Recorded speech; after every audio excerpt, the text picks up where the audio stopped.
Voilà. Alors, nous avons commencé la fameuse Shiratayam, le cantique de la mer Rouge, la mer des joncs. Et nous étions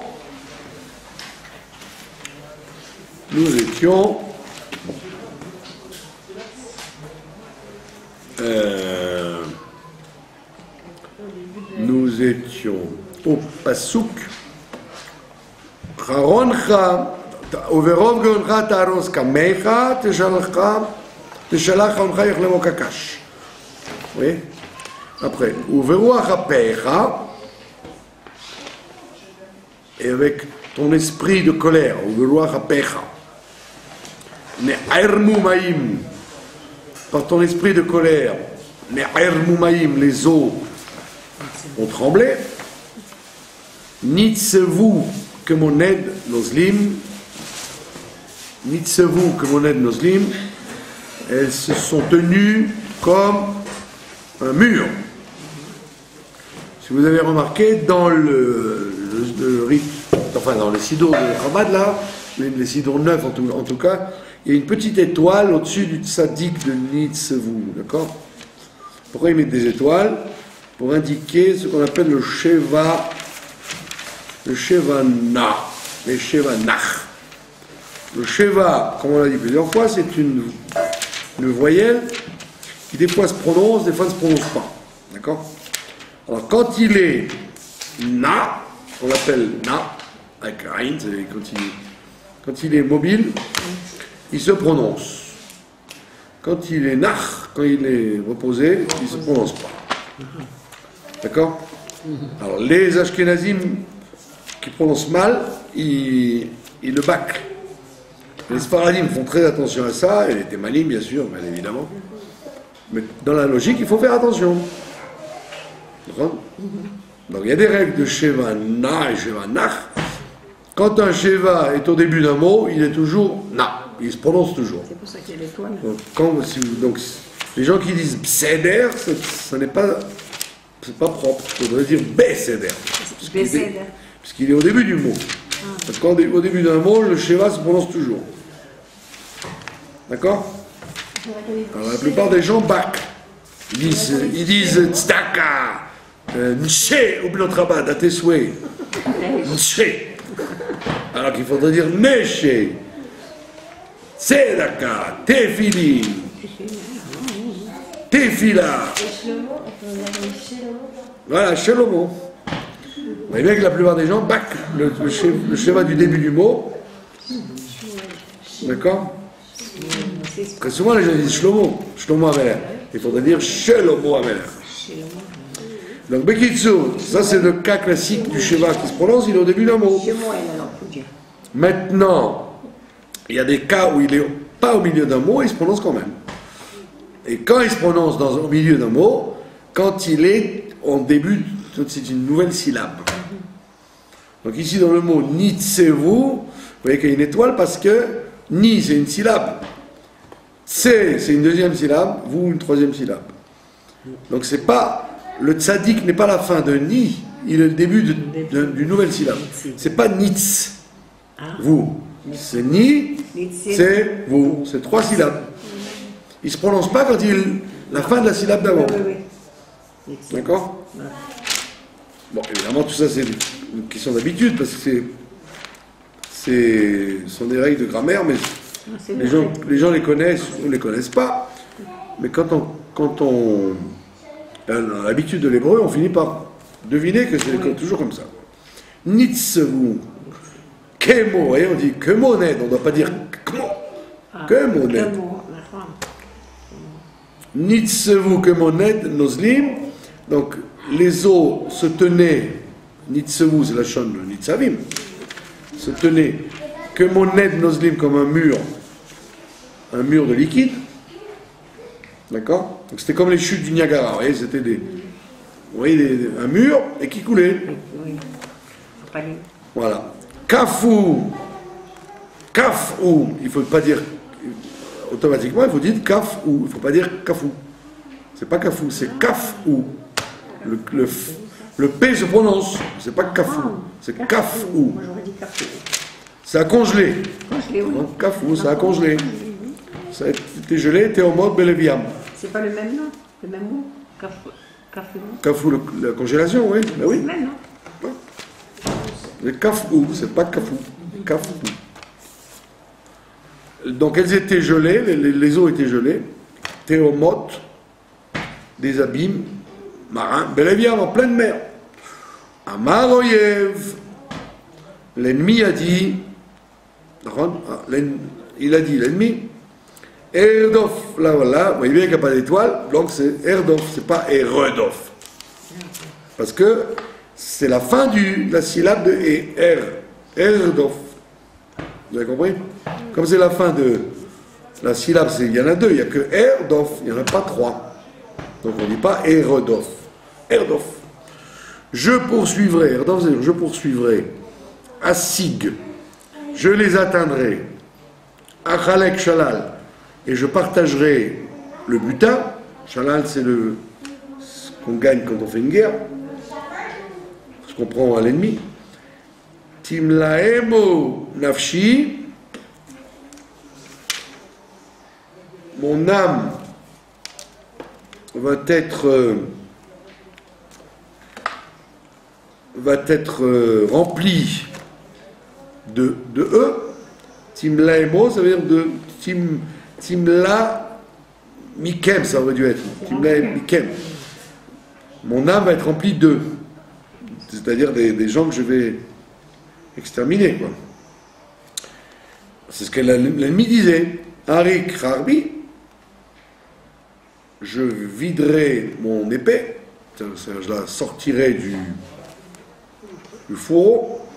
Torishemo Yadi, ma main les exterminera. Torishemo, ça aurait été une traduction qui n'est pas exacte de dire exterminer. Torishemo, ça veut dire ça vient du mot léorish qui veut dire hériter. Ma main en héritera de ces gens-là. Tout ça, c'est ce que les ennemis ont dit. La shafta beruchacha kisamoyam.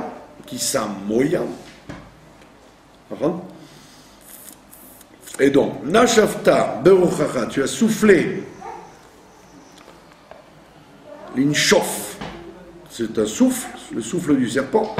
Beruchacha, tu as soufflé avec ton esprit kisamoyam, et tu les as recouverts, la mer les a recouverts. Kisa otam yam, la mer les a recouverts. Kisa moyam. Vous y êtes? Oui. C'est de l'hébreu littéraire, ce qu'on appelle. C'est pas de l'hébreu populaire. C'est l'hébreu du cantique. L'hébreu des cantiques, c'est en général très. C'est pas un hébreu parlé, quoi. C'est un hébreu de chant. Tsalelu kaoferet memaim adirim. Ils ont. Qu'est-ce que c'est une solélette? C'est un sous-marin. Une solélette. Litzlol, ça veut dire faire de la plongée sous-marine. Tsalelu kaoferet, ils ont été noyés kaoferet comme du plomb. Memaim adirim dans les grandes eaux. Donc, comme vous connaissez le Midrash qui dit les méchants, non, les gentils, pardon, les moins méchants, ils ont été noyés comme du plomb. C'est-à-dire tout de suite ils sont morts, comme du plomb. Quand vous jetez du plomb dans l'eau, il coule tout de suite. Les moyens, les bénonymes, ils ont été comme des pierres, que Moaven, comme une pierre. Donc quand vous jetez une pierre, si vous avez fait attention, la pierre, elle se promène dans l'eau avant de tomber. Elle tourne. Elle ne tombe pas tout de suite, comme le plomb. Et le premier, c'est comme la paille. La paille, c'est les méchants. La paille, vous pouvez jeter de la paille sur l'eau, elle ne coulera pas. Elle met un temps fou avant de tomber. Donc il y a eu 3 sortes de jugements des Égyptiens. D'accord ? Et là maintenant, la grande formule de la Shira, Mi chamocha ba'ilim Hashem, qui est comme toi, Mi chamocha, qui est comme toi, ba'ilim, parmi les puissants. Elim, c'est pas les dieux, c'est les puissants. Qui est comme toi, grand comme toi, parmi les puissants? Hachem. Mi kamocha nedar bakodesh. Qui est comme toi qui es splendide de sainteté? D'accord? Et vous connaissez tous le pshat de... Pourquoi le premier mi chamocha, il est avec un chaf, et le deuxième est avec un kaf? Alors vous connaissez tous le fameux midrash du Me'am Loez, qui dit que quand Pharaon, il aurait dû lui-même s'être englouti, alors quand on a de l'eau dans la bouche, on avale la tasse. Donc c'est micha mocha, et après c'est mika mocha. Pour signifier que il y en avait qui avaient de l'eau dans la gorge et qui se noyaient, il y en avait que non. Qui n'avait pas d'eau? Ben le pharaon. Le pharaon a, par miracle, échappé à la noyade. D'accord? Nora Teilot Osefele. Nora Teilot, tu es redoutable dans tes louanges. D'accord? Il faut te louer parce que tu es redoutable. Osefele, que tu fais des choses extraordinaires. D'accord? La mer Rouge, c'est un des plus grands miracles de l'histoire de l'humanité. Pas de questions? Pas de questions. Natita Yemincha, tu as étendu ta main droite. Tivla Emo Aretz. La terre, Tivla Emo les a engloutis. Tivla Otam, elle les a engloutis, d'accord? La terre les a engloutis. D'accord? Vous suivez? Oui. Nachita bechazdecha amzugalta. Nachita, ça vient du mot les anchot.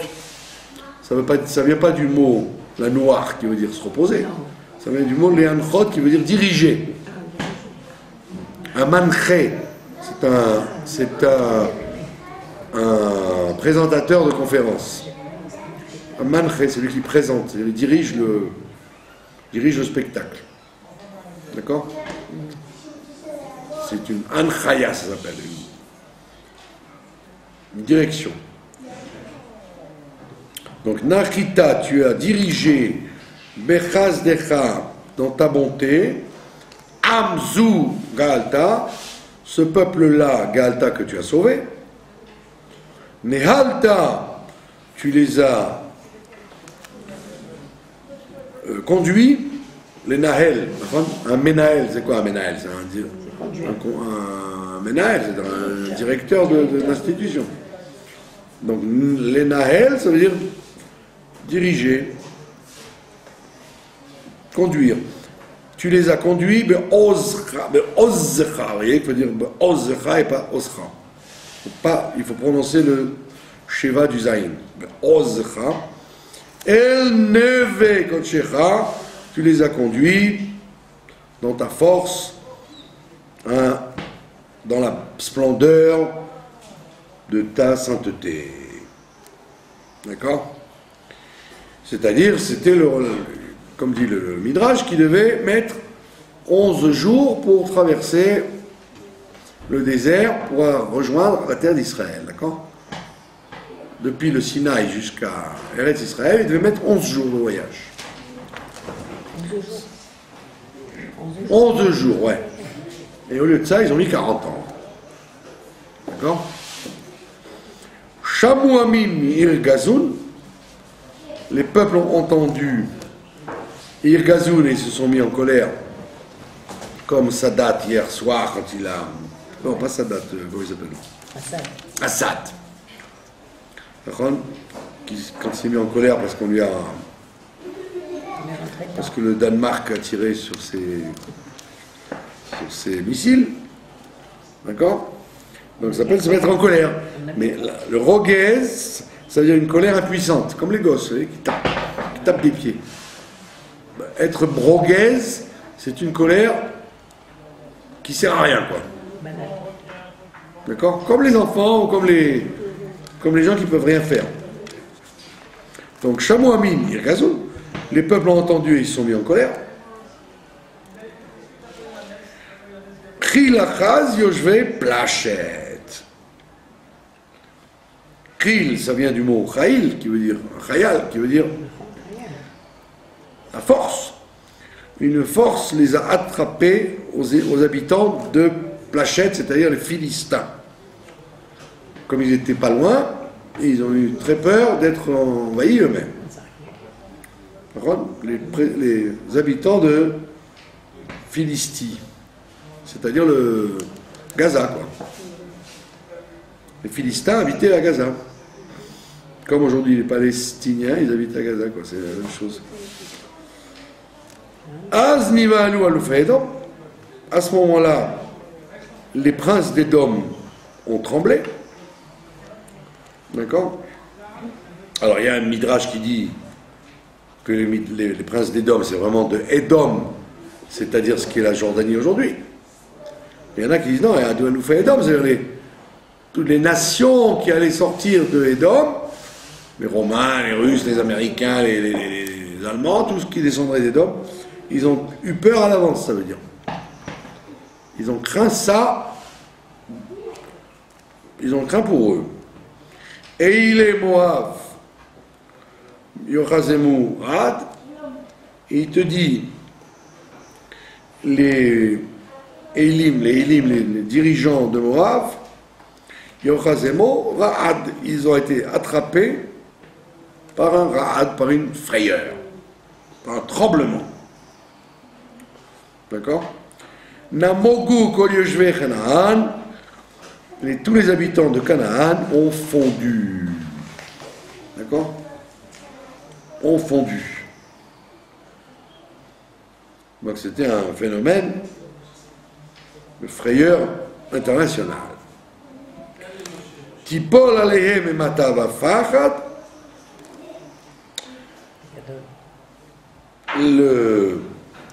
La peur et la crainte est tombée sur eux. Donc il y a une différence entre la Ema et le Pachat. La Ema, c'est une crainte durable. Comme par exemple pendant la Shoah, les gens ils avaient une crainte permanente, quoi. À tout instant, ils pouvaient se rattraper. Ça s'appelle une Ema. Pachat, c'est une crainte brusque. Vous entendez un bruit qui vous fait peur, ça vous donne une peur. Voilà. Donc là, c'est une peur continue et l'autre, c'est une peur brutale. D'accord? Donc, qu'est-ce qui vaut mieux? La crainte brutale ou la peur? Alors, il y en a qui disent que la crainte lointaine, c'est quand un danger va venir de loin, effectivement. Donc on se dit peut-être ça va arriver. Alors que Pachat, c'est la crainte de quelque chose qui est immédiat. Imminent et immédiat. D'accord? Donc il dit que il a fait tomber sur eux, sur tous les peuples, une crainte à long terme et une crainte immédiate. Comme le Midrash nous raconte qu'ils ont fait des trous dans les murs pour mettre la fortune, pour mettre leur trésor, parce qu'ils attendaient l'arrivée des Israélites dans les jours qui venaient. Bon, c'est vrai que ça a mis 40 ans, mais eux, ils ont vite mis les trésors derrière les pierres. D'accord? Bigdol zeroacha idmoka aven. De la grandeur de ton bras, ils se sont immobilisés. Idmou, c'est la chose d'omem, le silence. Ils se sont immobilisés comme la pierre. Donc ils ont été pétrifiés par la peur. D'accord? Ad yavor amcha Hashem, jusqu'à ce que ton peuple traverse quoi? La mer Rouge. Ad yavor amzuk anita, jusqu'à ce que ton peuple que tu as acquis traverse quoi? La deuxième fois, c'est-à-dire le Jourdain. il y a deux traversées. La traversée de la mer Rouge et la traversée du Jourdain. D'accord? Alors on dit que la traversée du Jourdain aurait dû avoir lieu tout de suite après. D'accord? Alors la première fois, ils ont été méritants, donc le Jourdain s'est ouvert pour eux. La première fois. La deuxième fois qu'ils ont traversé le Jourdain après la destruction du premier temple, pour reconstruire le deuxième temple, d'accord, ils n'ont pas eu le mérite de venir tous. Donc on voit bien que la traversée de la mer et la traversée du Jourdain se font différemment en fonction des mérites. D'accord? C'est ce qu'explique le Gemara. La première traversée, c'est avec Yehoshua. Pardon? La première traversée, c'est avec Yehoshua, c'est ça. Et la deuxième traversée, c'est quand ils reviennent avec Ezra. Avec Ezra, c'est ça, ouais. On considère ça comme un retour par le... Mais là-bas, il n'y a pas eu de miracle du Jourdain. Voilà. Parce qu'il n'était pas si méritant que ça, donc ils sont venus normalement, quoi. Ils ont dû prendre des bacs et des bateaux pour traverser. Et quand on dit le Jourdain, évidemment, aujourd'hui vous voyez le Jourdain comme un petit fleuve rigolo, ridicule. Mais à l'époque, le Jourdain, d'après les Midrashim, il était grand comme l'Amazone. Vous ne voyez pas l'autre côté quand vous étiez dessus. Comme l'Amazone. Vous avez été en Amazonie, non? Alors, ou disons le Mississippi. Voilà. Le Mississippi, les endroits, il est tellement large qu'on ne voit pas l'autre côté. On croit que c'est une mer. Alors que ce n'est qu'un fleuve. D'accord? Donc, les gens disent le Jourdain, le Jourdain. C'est vraiment pas la mer à boire, hein, le Jourdain. Vous allez aujourd'hui, vous voyez l'autre côté, quand vous voyez les ponts là, qui est cher Adam, c'est ridicule. Vous vous demandez qu'est-ce qu'il y a d'impressionnant à travers ce Jourdain. D'accord? Parce qu'à l'époque, il était gigantesque, le Jourdain.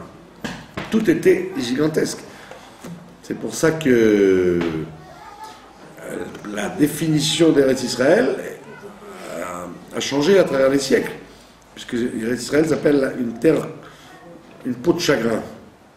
Plus il y a des habitants qui viennent, et plus ça s'agrandit. Pas comme les gens pensent. Plus tu vas amener du monde, moins il y aura de la place. Ça, c'est en France ou en Chine.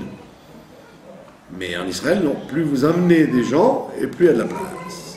Ça s'élargit avec les gens qu'il y a. À l'époque, il y avait des millions et des millions d'habitants. Donc les fruits étaient énormes, les territoires étaient énormes, et donc les fleuves aussi étaient énormes. Avec la galoute, tout s'est rapetissé. Vous avez compris? Et ça reprendra de la taille au fur et à mesure qu'il y aura des gens qui viendront. Ça va à nouveau grossir. Ce qui est un phénomène, comment dire, pas naturel du tout, quoi. Donc c'est ce qu'il vous dit, le Jourdain, donc la deuxième fois qu'ils l'ont traversé, avec Ezra, comme c'était de la galoute, et tout le monde était parti, donc ploup, il y a eu un rapetissement. Bon. Et maintenant, pourquoi les fruits grossissent en Israël? Parce qu'on est revenu. Et plus il y aura des Juifs qui reviennent, et plus les fruits seront gros. Vous avez compris?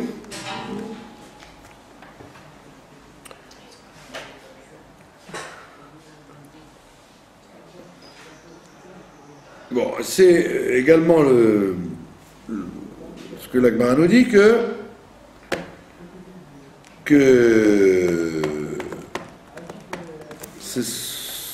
quand on fait une prophétie, si c'est une prophétie, il peut y avoir des prophéties qui sont conditionnelles. Il y a des prophéties qui sont sans condition, et des prophéties qui sont avec condition.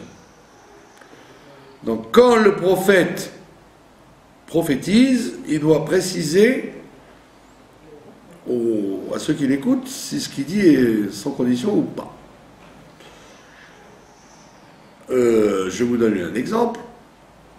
Myriam, quand son frère est né, elle a prophétisé que ce serait lui le Goël, d'accord? Alors elle a dit à sa mère, prépare-toi, c'est lui qui va délivrer le... Donc pour prophétiser ça, elle a crié son père. Elle a dit, ouais, tu es pire que Pharaon. Puis Pharaon, il condamne les garçons, il a fait les garçons, toi tu condamnes les garçons et les filles.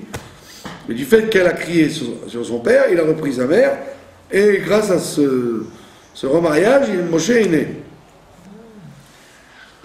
D'accord? Maintenant, quand, au bout de 3 mois, elle ne pouvait plus le garder parce que la Gestapo cherchait dans les maisons, le père, il a donné une gifle, il a frappé comme ça sur la tête, il dit, voilà ce qu'il en est de ta prophétie. Donc elle a dit, oui, c'est vrai, c'était une prophétie à condition. Peut-être c'est lui, peut-être c'est pas lui. Donc c'est pour ça qu'elle a été le suivre, parce qu'elle voulait savoir si sa prophétie était réelle ou pas. Donc elle a suivi. Quand Bithia l'a ramassé du fleuve, elle a dit, ah, c'était une prophétie réelle. Et son père lui a dit, scoyer.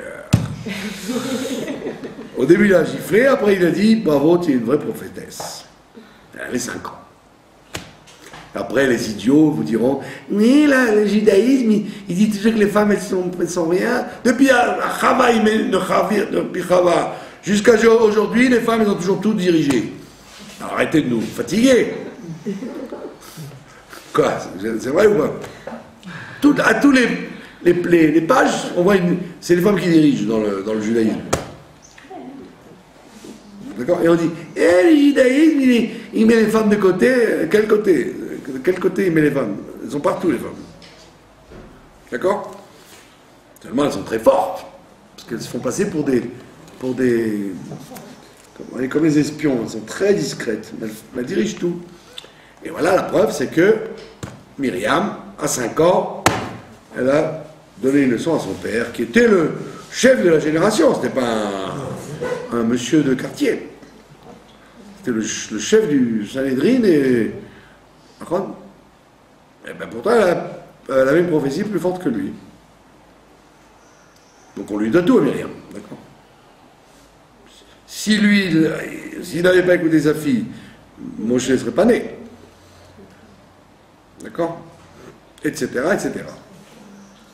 Donc, une prophétie à condition, elle peut, oui ou non, se réaliser. Ou alors il faut qu'il y ait une condition. Comme je dis toujours, il y a une haftara qu'on dit toujours le jour de jeûne ou... D'accord? Les jours de jeûne, c'est de Ishayahu. Et là-bas il dit Yeshuati krova leigalot. Ma Géoula est très proche de se réaliser. Alors, si ma mémoire est bonne, Isaïe, ça fait quand même 2500 ans qu'il a dit ça. Donc vous dites on se moque de nous, comme d'habitude, quoi. 2500 ans, oui, c'est très proche, ouais. Alors évidemment, les commentateurs, ils vont défendre Ishayahu. Ils vont pas dire c'est bidon. Et qu'est-ce qu'ils disent? Non, Ishayahu, il dit, ma délivrance, elle est proche de se délivrer, de se réaliser, si vous faites tchouva. C'est pour ça qu'on dit ça le jour des jeûnes. Parce que le jour du jeûne, c'est censé être un jour de tchouva. D'accord? Donc si vous ne lisez pas les commentateurs, vous dites c'est de la fumisterie, ces prophéties. On vous promet, ah ça y est, vous allez être délivré. Rien du tout. C'est pour ça qu'il vous dit, c'est une prophétie conditionnelle. C'est pour ça qu'on la lit le jour du jeûne. Pour vous dire, c'est à condition que vous fassiez tchouva, sinon ça ne marche pas. Donc on voit bien qu'il y a des prophéties conditionnelles et des prophéties inconditionnelles. Donc c'est pour ça que le Rambam vous dit une prophétie positive, inconditionnelle, elle ne peut jamais revenir en arrière. Si elle est conditionnelle, oui, puisqu'elle est conditionnelle. Donc si on ne remplit pas la condition, elle ne se réalise pas. Mais si c'est une prophétie positive sans condition, impossible qu'elle se revienne en arrière. D'accord?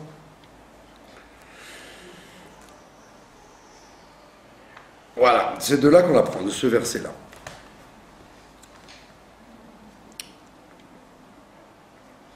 Teviemo, pas de question? Non.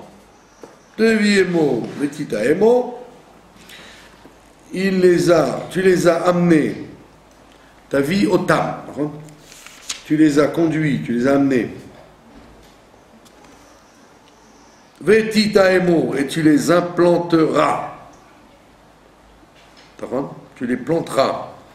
Béa nachalatra, sur la montagne de ton héritage, c'est-à-dire Jérusalem. Machon le shiftecha, qui sera le machon, le shiftecha qui sera l'endroit d'installation. Les shiftecha de ta résidence. Alta Hashem, c'est ce que tu as réalisé. Mikdash Hashem konenu yadecha.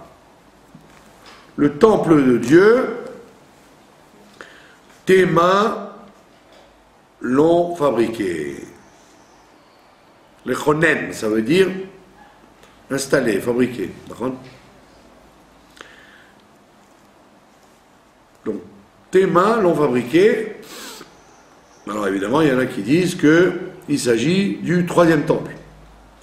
Pourquoi ? Parce que le premier temple a été fait avec la main droite, le deuxième avec la main gauche, et le troisième avec les deux mains. Et là, il y a écrit avec Yadecha, tes deux mains. Donc, quel serait le Mikdash, le temple qui serait fait avec deux mains ? Ben, c'est le troisième. Celui qui est définitif, quoi.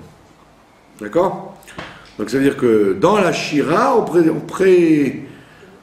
prévoit déjà un temple, un troisième temple. Un peu, comment on dit, annonciateur qu'il va y en avoir deux avant, quoi. Comme dit le Midrash, que même Shlomo, quand il a construit le temple, il pensait qu'il allait être détruit. D'accord ? Alors effectivement, il aurait pu ne pas être détruit. Le premier aurait pu être le troisième.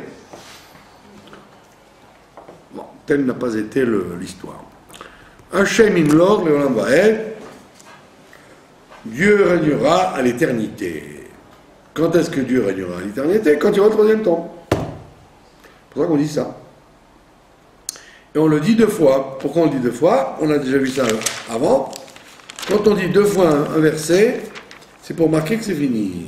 Quand on a fini un texte, on le répète deux fois pour être sûr qu'on ne va pas rajouter derrière. D'accord ? Comme on dit Kolan Shamat et Alléluia, Alléluia, Kolan Shamat et Alléluia. Donc si on répète deux fois, c'est pour dire que c'est fini. Donc la Shira se termine là. Hashem imlor leolam vaed. D'accord ? Après, vous voyez bien que c'est plus de l'hébreu, c'est de l'araméen. C'est la traduction de ce qu'on vient de lire. Hashem imlor leolam vaed, ça se traduit par Hashem malchutei kaem leolam ou leolme olmaya. C'est la traduction de Hashem imlor leolam vaed en araméen. D'accord ? C'est le Targum de Onkelos. Le Onkelos, le guerre, il a traduit la Torah, tout le Tanakh en fait. Et donc il a traduit comme ça.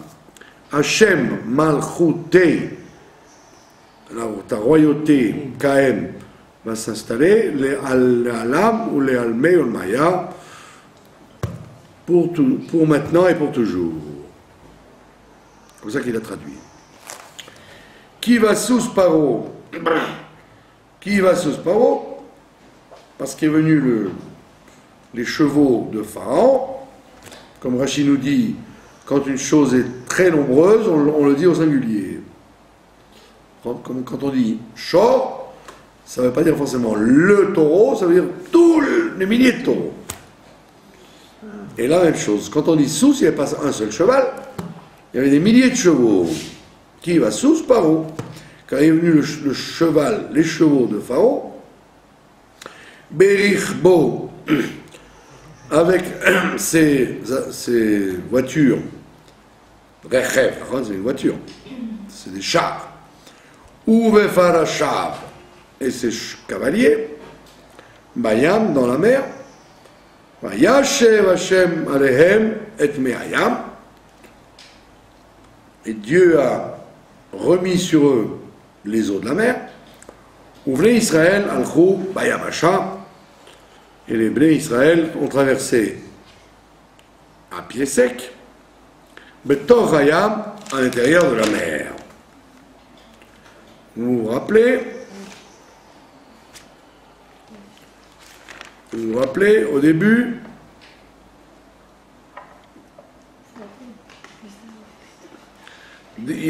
quelquefois il y a écrit Betor Hayam.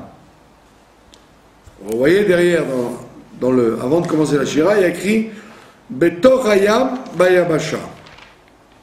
Et là il y a écrit Bayabasha Betor Hayam. Vous avez fait attention à ça? Là-bas on dit dans la mer à pied sec, alors que là on dit à pied sec dans la mer. D'accord? Pourquoi on fait une différence? Pourquoi on répète deux fois pas la même chose? Pourquoi on inverse dans le verset là, alors que là-bas on l'a dit de l'autre côté? C'est qu'il y a une comment on appelle ça, une différence entre être dans la mer et être à pied sec. Être dans la mer, ça veut dire que vous êtes à l'intérieur des secrets de la Torah. Ça s'appelle Betor Hayam. Effectivement, c'est ce qui se passait là. On dit que quand ils ont traversé la mer, ils ont même les jeunes filles les plus comment on dit, les plus petites, elles ont eu des prophéties comme le prophète Yecheskel. Donc, quand vous êtes Betor Hayam, vous avez un degré de prophétie. D'accord? Et c'est pas qu'ils ont fait un effort pour ça. Ils étaient à l'intérieur de la mer, c'est-à-dire à l'intérieur du secret de la vie et du monde, tout en étant Bayabasha, tout en étant à pied sec. Ça veut dire en restant ce qu'ils étaient. D'accord? Vous auriez pu dire ils ont fait un effort gigantesque pour arriver à ce degré. Il dit non, Bayabasha, à pied sec, c'est-à-dire sans rien faire du tout, ils étaient Betor Hayam. Alors que dans l'autre cas, on dit. Donc c'est le premier Bayabasha Betor Hayam, alors que là c'est. Dans l'autre verset, il dit Betor Hayam Bayabasha. Donc ça veut dire, ils ont commencé à être. Sans faire aucun effort, ils ont été mis dans cet état de Betor Hayam, de prophétie. Et l'autre verset, il dit non, ils ont été mis dans cet état de prophétie, et après ils sont revenus à eux, tout en étant Bayabasha, c'est-à-dire sans que ça les change. Parce que vous aurez pu dire, si quelqu'un il devient prophète, c'est sûr qu'après il n'est pas le même. Eh ben, il te dit non, ils sont restés les mêmes. Donc celui qui voulait se travailler, il évoluerait. Celui qui ne voulait pas se travailler, ben, il redevenait comme il était. Parce que ça s'est passé quand? Pendant la Sfirat HaOmer, tout ça. Donc Sfirat HaOmer, c'est une période où on te donne la possibilité de te travailler tes midot pour que tu changes. Mais non, tu veux rester le même, Bakasha. Ça dépend de toi. C'est pas quelque chose qui est obligé de te changer. Tu peux ne rien changer du tout, tu restes le même. D'accord? Donc c'est pour ça qu'on dit Betor Hayam, Bayabasha, Bayabasha, Betor Hayam. Ils étaient les doigts dans le nez, ils sont devenus prophètes, et après, quand la mer s'est refermée, celui qui voulait, il gardait le souvenir de la prophétie qu'il a eue, celui qui ne voulait pas, il l'a oublié. Quoi. Donc on voit bien que dans l'expérience de la vie, sauf quand le Mashiach viendra, que ce sera un point de non-retour, pour ne pas revenir en arrière, vous pouvez voir des miracles extraordinaires, vous pouvez vivre des événements fabuleux, et après ça se referme comme la mer. Rien à traverser, rien à transpercer. Vous voyez ça sur les gens. Les gens que rien ne change. Et d'autres gens, un tout petit événement, c'est pour un carrefour, ils vont changer de vie. Mais tout dépend de l'homme, comment il attrape l'événement qu'il a vécu. Quoi. Est-ce qu'il le prend? C'est le coup du iPhone. Hein. Les gens, ils sont avec des trucs. Mais juste la seconde après, il n'y a plus rien. C'est marrant, hein? Ils font des cauchemars, ils font des rêves. C'est tellement... C'est que du rigouche, c'est une impression. C'est pas un travail des afnama, d'intégrer ce que j'ai vu. C'est pour ça qu'il en faut. Encore une gorgée, quoi. C'est pour ça que ça ne change absolument pas les gens au niveau du caractère. Ça les fait rentrer dans un monde virtuel, complètement farfelu, mais ça ne change absolument pas ni leur bidote, ni leur comportement. C'est ce qu'on appelle des rigouchis. Les impressions, comme des tremblements, puis ça y est, c'est pareil. Rien. D'accord? C'est une drôle d'épreuve que le bon Dieu a envoyée à l'humanité avec ça.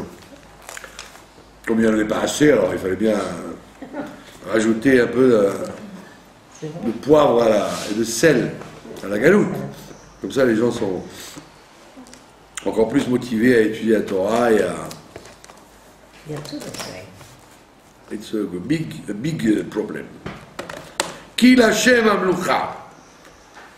Parce que la royauté appartient à Dieu, ou Moshel Bagoïm et qu'il dirige les nations. Mais allô Moshim et Arzion, Ishpot et Esav. Là, vous voyez, il vous amène un fameux pasouk du prophète Ovadia. Ovadia qui était un converti de Édom. Donc il a prophétisé sur la destruction d'Édom. Lui qui était de là-bas. Il s'appelle Ovadia. Et d'ailleurs, c'était un des rescapés du massacre qu'a fait Achab. Achab, il a tué tous les prophètes. Oui, ils ne rigolaient pas, les gens, avant. Hein. Les prophètes lui disant toujours, fais tchouva, tu n'es pas sérieux, tu fais Avodazara, toi et ta femme, Isabelle. Ah ouais, vous me critiquez, hop, il les a tous flingués. Donc Eliaou s'est sauvé, et il a réussi à prendre avec lui le petit Obadiah, qui a prophétisé, quand il a grandi, sur la destruction de l'Occident, de Édom. Et donc, qu'est-ce qu'il dit là-bas? Il dit, Ve'alou Moshihim, un jour viendront, Moshihim, ou les sauveteurs. Les sauveteurs, les Mefarshim disent, c'est les aides du Mashiach, ceux qui vont l'aider à faire la guerre à Édom. Ils vont monter les sauveteurs, Mehar Tzion, sur la montagne de Tzion, l'Ishpot et Esav pour juger la montagne de Esav. D'accord? Pour faire le jugement, le tribunal aux descendants de Esav. Et à ce moment-là, et à ce moment-là, la royauté appartiendra à Dieu. D'accord? Ça veut dire que pour l'instant, on n'en est pas là. D'accord? C'est vrai que Esav n'est pas méchant comme avant, mais il fait quand même la pluie et le beau temps. D'accord? Et à ce moment-là, Dieu sera roi sur toute la terre. Et ce jour-là, Yé Hashem Echad Ushmo Echad. Donc c'est un pasouk très prometteur pour vous donner du courage dans la tfila. Voilà, ainsi se terminent les fameux psuké des Imra. Évidemment, avec une envolée lyrique, une envolée lyrique, et après on finit donc la bracha pour clôturer. On a commencé avec une bracha, Baruch Shama, et on termine avec une autre bracha, Ishtabach. Donc quand on est en minyan, il faut qu'il y ait 10 personnes pour dire ça, parce que sinon on ne va pas pouvoir faire le Kaddish et dire le Baruch Hu qui suivent. D'accord? Bon, donc une personne, une femme qui prie seule, parce que la femme n'est pas obligée de prier en minyan. Encore une fois, la supériorité de la femme, que la femme elle peut prier seule, alors que les hommes on les oblige à être à 10. Vous voyez qu'en plus, la facilité qu'on vous donne à vous. Pardon? Ça veut dire qu'une femme vaut 10 hommes, c'est ce que vous venez de dire. Une femme vaut 10 hommes, bah oui. Bah oui. Vous avez raison. Une femme vaut au moins 10 hommes. Et donc, celui qui prie seul, bon, un homme n'a pas à prier seul, donc, quand il prie dans une synagogue, avec un minyan, c'est comme ça que ça doit être, ils doivent s'assurer d'être 10 dans ces environs-là pour pouvoir terminer le psuké de Zimra. Donc voilà la dernière bracha. Ishtabar Shimcha, ton nom sera loué. On a expliqué plusieurs fois que chaque mot en français, il n'y en a qu'un, louange. Mais en hébreu, il y en a plusieurs qui correspondent au séphirot. Pardon? Il y a au moins 7 façons de parler de louange. Les kalès, les shabéar, les hallel, vous voyez? Le faher. Il y a plusieurs mots qui sont en vérité pas du tout des synonymes. Ils représentent un déclenchement du caractère divin. D'accord? Ishtabar, c'est la chaîne Shevach, c'est le sujet de la reconnaissance. Ishtabar, c'est la sphère de Hod. Quand on veut reconnaître Dieu, on dit Ishtabar. Je te reconnais. Ton nom sera reconnu, la Had, éternellement. Vous voyez, dans la traduction, il traduit toujours louer, louer, louer, louer, louer. D'accord? Comme disent les agents immobiliers, Dieu n'est pas à vendre, il est à louer. D'accord? Vous voyez? Ben oui, Dieu n'est pas à vendre, il est à louer. Seulement, il y a un mot en français pour dire, alors qu'en hébreu, il y en a plusieurs. C'est vrai qu'en français, c'est trompeur, la location et la louange. Donc, ton nom sera loué dans le sens de reconnu. Ishtabar, on a dit, c'était Hod. La Had pour toujours, éternellement. Malkeinu, toi qui es notre roi. Akel Amelech, le Dieu. Akel, c'est le Dieu bon. Aleph Lamed, c'est l'attribut de bonté. Quel? Donc on évite de le dire quand on prie pas, quoi. Mais il ne faut pas tomber dans l'extrême extrême de dire quel à toutes les sauces. Vous habitez à Betkel et comment vous appelez? Gabriel, ma soeur elle s'appelle Emmanuel. Non. Il faut faire attention que quand c'est le nom de Dieu lui-même. Et quand il est composé dans un nom de ville, un nom d'ange, un nom de personne, vous pouvez le dire sans problème, parce qu'il a perdu son caractère de Kadosh. D'accord? Alors, Akel Amelech Agadol Akadosh, le Dieu bon, Amelech, qui est roi, c'est-à-dire il dirige ce monde-là, Agadol, Et donc, puisqu'il est quel, donc il est Gadol, et Gadol c'est aussi la bonté, qui fait des actes de bonté, Vea Kadosh, et des actes au-dessus de la nature, Bashamaim Ovaret, sont aussi bien dans les cieux que sur la terre. Qu'il est Chanae, car pour toi, Nae, c'est agréable, Hashem Elokeinu, Veloke Avotenu, Leolam Vaed.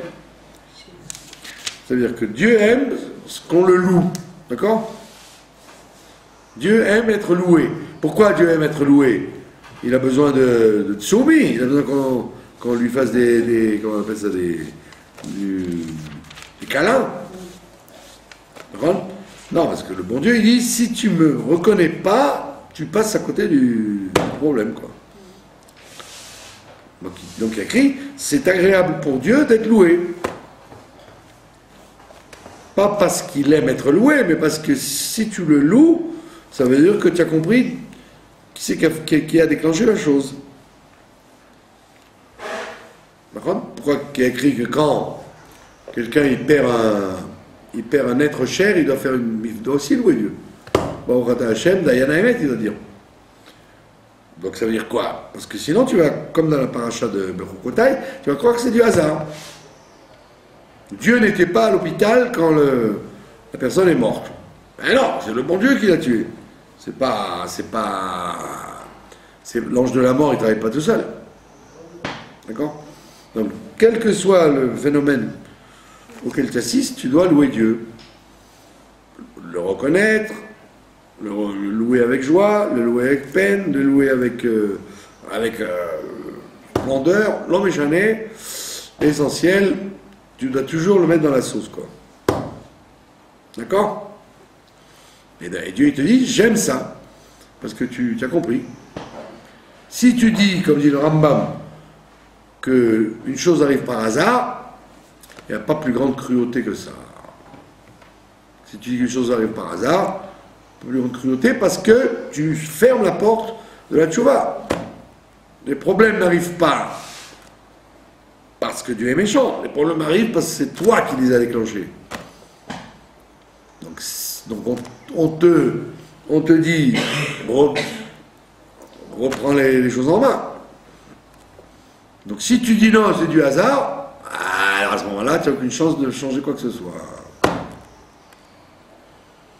Donc c'est pour ça que Dieu te dit, ça me fait plaisir quand tu me loues, parce que tu es sur la bonne route, quoi. Tu es sur la bonne voie pour changer.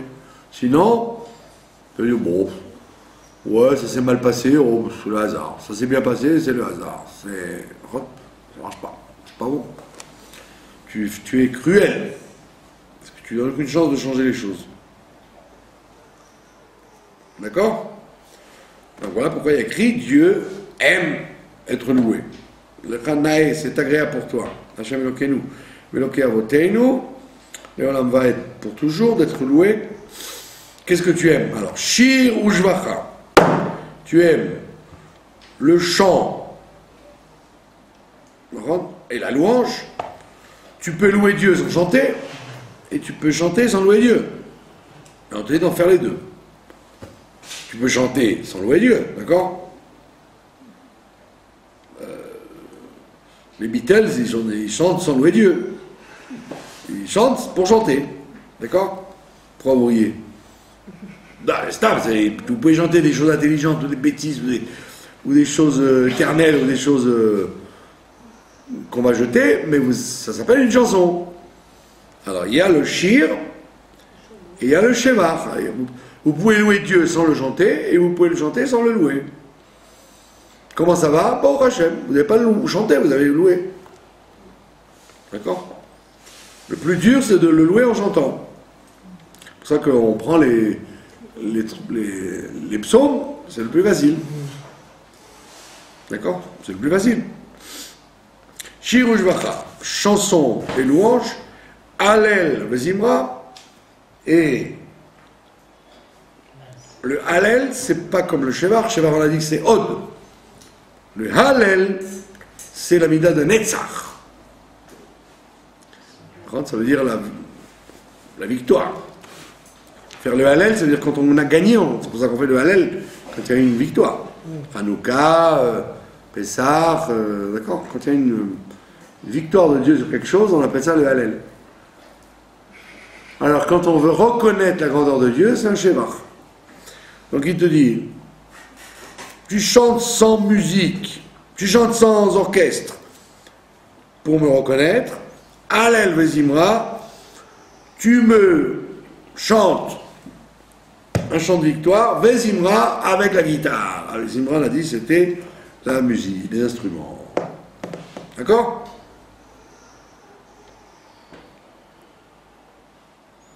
Oz ou Memshala, à toi est la force, ou Memshala est la direction des choses, Netzar, la victoire, la Gdoula, c'est-à-dire la grandeur, ou Gvura et la rigueur, Tehila Betiferet, Tehila, je ne me souviens plus à quel Mida ça correspond, d'accord? Mais c'est une des 7. Mais Tiferet, tout simplement Tiferet, c'est Tiferet. Ça veut dire louer Dieu dans le sens qu'il est parfaitement équilibré. Comme disent les malédictions là-bas, une des malédictions, d'accord, c'est ce qu'on appelle en médecine les effets secondaires d'un médicament. Qu'est-ce qu'il vous dit dans la malédiction? Il vous dit, la personne sera malade et le médicament qu'elle va prendre, ça va le rendre malade d'autre chose. Tac, tac. D'accord? Bon. Donc ça veut dire qu'il n'y a pas de tiferet. Il n'y a pas d'équilibre. Une tiferet, ça veut dire que tu fais une chose, ou tu prends un produit, ou tu fais une action qui fait du bien à tout le monde, qui a un équilibre pour tout le monde. Pour Dieu, pour les hommes, pour toi, pour tes voisins, pour l'extérieur, pour l'intérieur, pour maintenant et pour demain. C'est ça, Tiferet. Quand c'est bon complètement.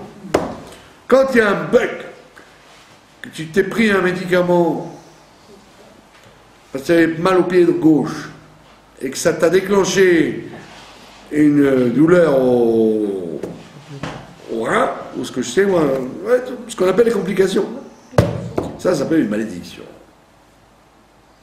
Qu'au lieu qu'un médicament soigne, il soigne là et il attaque là. Donc c'est un manque de Tiferet. Donc le Tiferet, c'est la plus belle des midotes, bien évidemment. D'accord? Tiferet, vous faites quelque chose et il n'y a que du bien qui sort de là. Kedusha ou Malchut, tu es transcendant. La transcendance ou Malchut est la royauté, c'est-à-dire le fait de diriger tout. Brachot leodaot.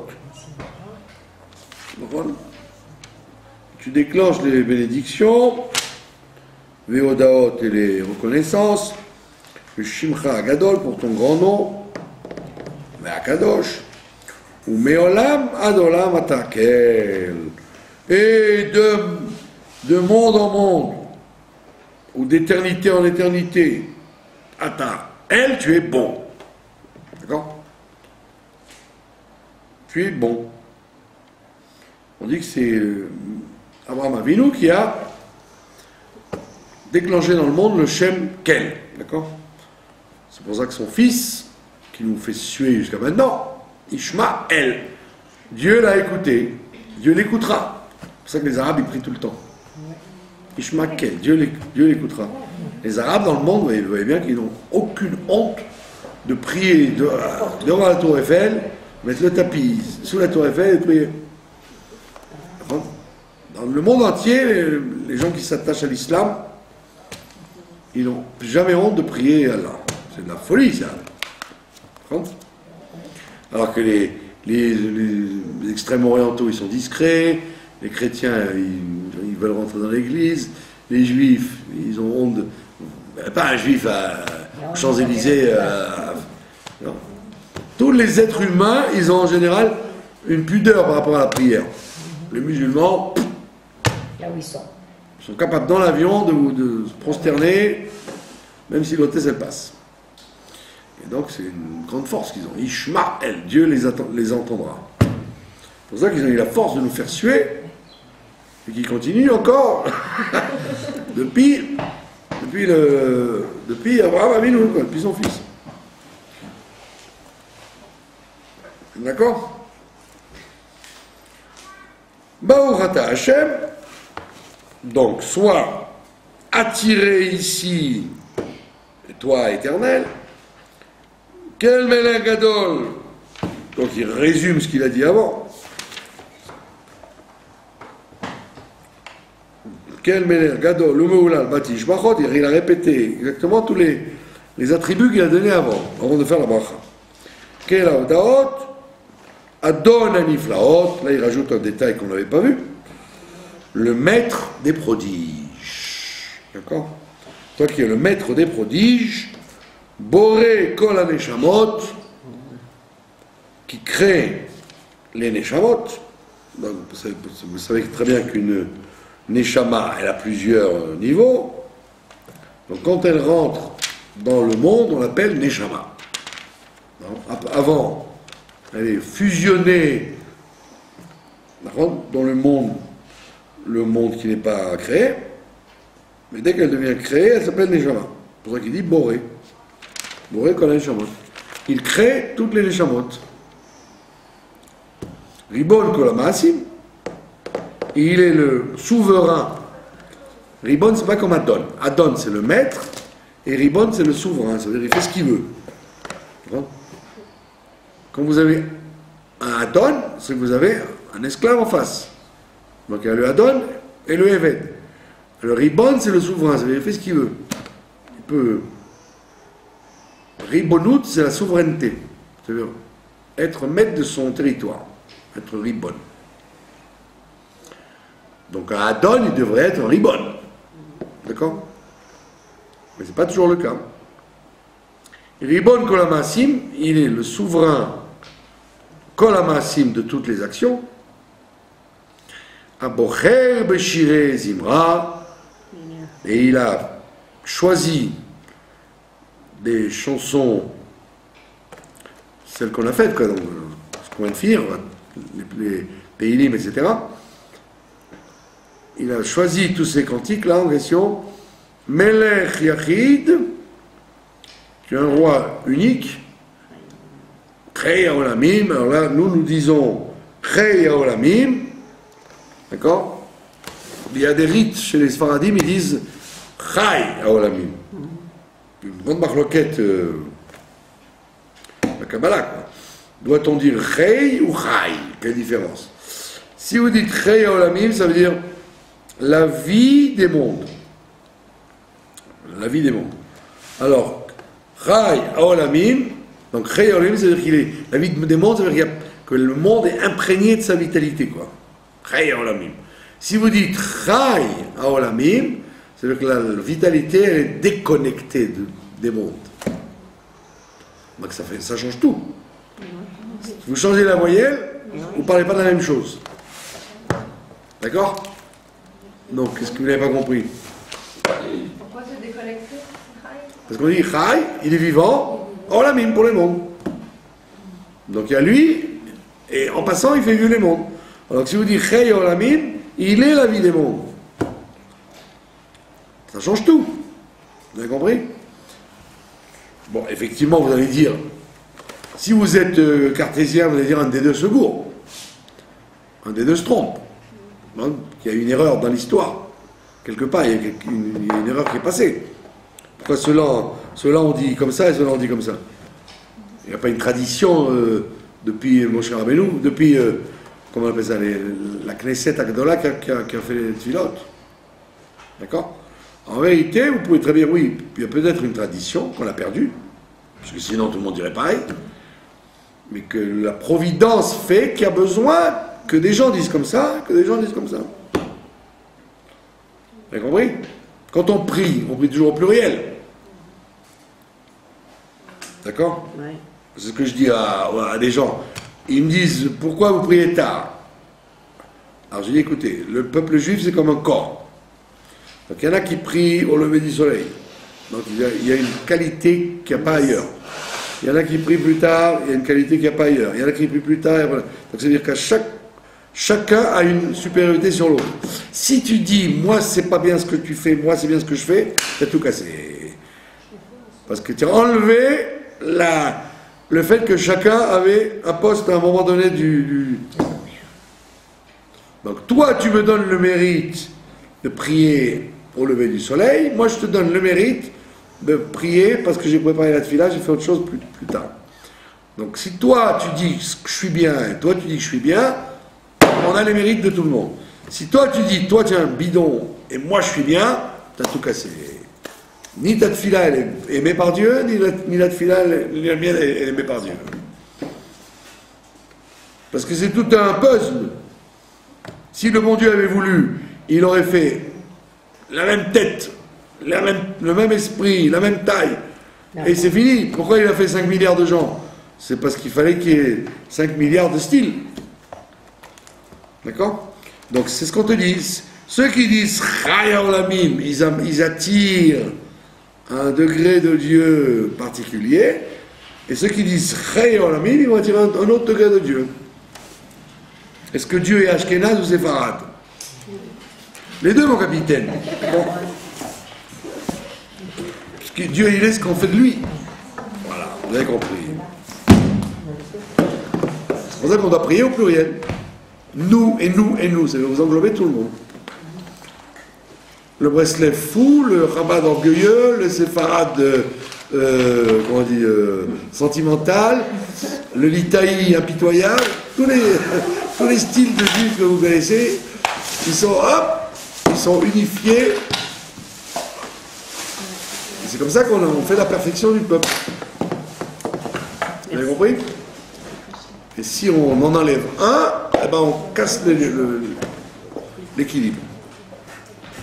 Imaginez-vous que le monde serait ennuyeux si tous les gens se ressemblaient. Vous vous rendez compte?